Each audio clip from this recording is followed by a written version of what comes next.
একইভাবে দেশের তামাক ও তামাকের দ্রব্যের নতুন কোনো কোম্পানি অনুমোদন না প্রদান এবং বিদ্যমান তামাক কোম্পানিগুলোকে তামাক উৎপাদন হতে সরাসরি অন্য দ্রব্য উৎপাদনের সহযোগিতার নির্দেশনা প্রদান করা হয়েছে।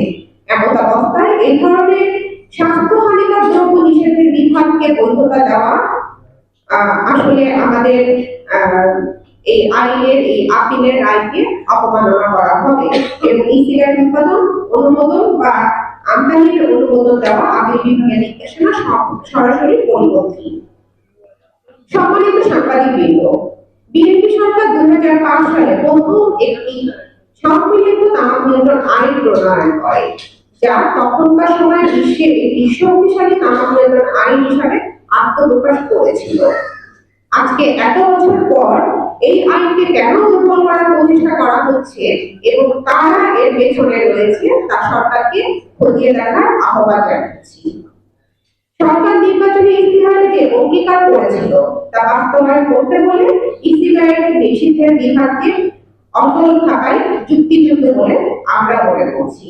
সবশেষে আপনাদের সকলকে দেশের তরুণ ও কিশোরদের স্বাস্থ্য রক্ষায় ই সিগারেট নিকোটিন পাউচ নিষেধের বিধান আইনে যাতে রাখা হয় এজন্য সক্রিয়ভাবে জনমত সৃষ্টির জন্য কাজ করার একান্ত আহ্বান জানাচ্ছি।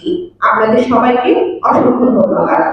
আমাদের আজকের এই সংবাদ সম্মেলনে যে সকল প্ল্যাটফর্ম আয়োজন করেছে তারা হলো বাংলাদেশ তামাক বিরোধী জোট, Bangladesh tobacco control advocates BTCA, Bangladesh কেন্দ্রীয় tobacco tax policy BNTBT, Bangladesh tobacco control research network BTCRL, Bangladesh centre for governance and development BCGB, Bangladesh cancer society, art foundation, Shelu, leaders in tobacco control alumni association, let's work, Prottasha মাদক বিরোধী সংগঠন, public health lawyers network, স্বাস্থ্য আন্দোলন, তামাক বিরোধী নারী জোট Tabinaj, internet forum against tobacco, school of life, youth for tobacco free Bangladesh.